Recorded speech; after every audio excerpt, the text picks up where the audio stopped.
तो दोस्तों इस वीडियो में जिस स्टॉक के बारे में हम बात करने वाले हैं, इस स्टॉक में देखिए अब ग्रीडी बनने का समय आ चुका है, यानी कि कैपिटल डिप्लॉय करने का समय आ चुका है। बहुत ही ज़बरदस्त अपॉर्चुनिटी ये स्टॉक हमको अब दे रहा है फॉर दी लॉन्ग टर्म। अगर आपका देखिए एलोकेशन स्टॉक में प्रॉपर नहीं है तो मुझे लगता है कि आपको यहाँ पर एसआईपी अब ज़रूर करनी चाहिए। उसके पीछे का रीज़न भी आपको मैं इस वीडियो में बताने वाला हूँ। वीडियो को अंत तक देखिएगा, टेक्निकल चार्ट पे बाइंग लेवल्स पे डिस्कस करने वाले हैं। आगे बढ़ने से पहले दोस्तों आपको बताना चाहूँगा, अगर आपने आज का ये वीडियो नहीं देखा है जहाँ पर हमने 10 स्मॉल कैप स्टॉक्स आपके साथ शेयर किए हैं, बहुत ही गजब की वैल्यूएशन पे जो अभी हमको अवेलेबल देखने को मिल रहे हैं, फंडामेंटली स्ट्रॉन्ग कंपनीज हैं। तो आपने ये वीडियो नहीं देखा, इसको जाके आप जरूर देखिएगा। गजब का पोर्टफोलियो यहाँ पर आपके साथ शेयर किया है। कंपनी का नाम है one and only Divi's laboratories. जी हाँ दोस्तों, नाम सुन के आप निकल जाएंगे, लेकिन यहाँ पर क्यों आपको बाइंग करनी है वो रीजन आपको जानना जरूरी है, तभी आपके यहाँ पर कन्विक्शन डेवलप होगी।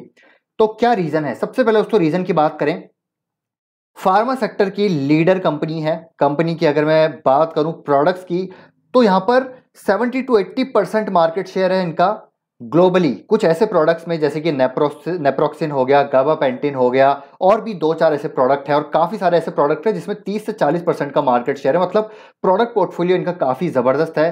कंपनी के पास जबरदस्त एक्सपर्टीज है, बेस्ट इन क्लास कैपेबिलिटीज हैं एपीआई सीडीएमओ में।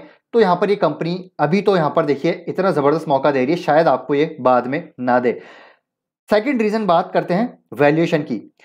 31 के पी पे ये स्टॉक ट्रेड कर रहा है। अभी मैं आपको इसका हिस्टोरिकल अगर 10 ईयर्स का आपको मैं इसका पी दिखाऊं तो ये 31 पे ही ट्रेड है। आप देखिए 10 साल का जो इसका मीडियन पी है उसी पे ये स्टॉक ट्रेड कर रहा है। तो आपको एक लाइफ टाइम अपॉर्चुनिटी मुझे लगता है यहाँ पर मिल रही है डिवीज लैब जैसे स्टॉक में।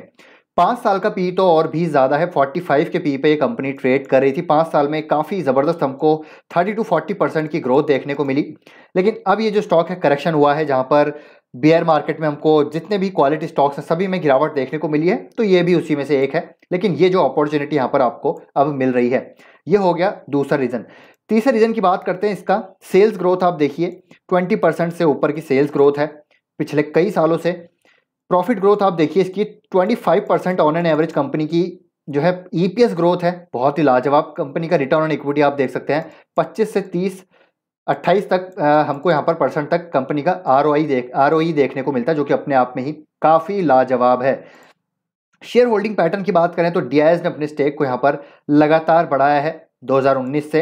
एफआईएस के स्टेक यहाँ पर 21% के थे, अभी 18 के आसपास है। तो बहुत कम स्टेक यहाँ पर जो है एफआईएस ने भी रिड्यूस नहीं किया है, और प्रमोटर्स के पास भी 52% के स्टेक है।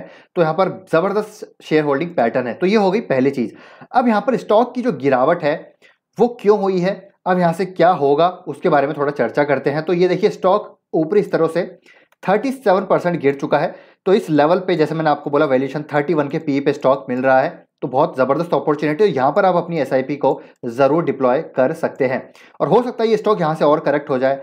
और ये गलती से अगर दोस्तों देखिए 2800 से 2900 के लेवल पे आ गया, तो मैं बताना चाहूँगा ट्रक लोड इधर कर लीजिएगा, फिर ये मौका शायद हमको ना मिले।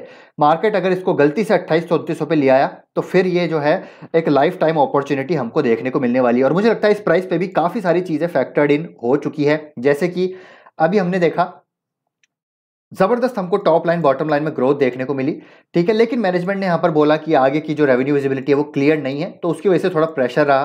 काकीनाडा का जो इनका साइट अप्रूवल है वो अभी भी डीले चल रहा है, तो वो भी यहाँ पर एक ओवरहैंग था, जिसकी वजह से भी स्टॉक करेक्ट हुआ।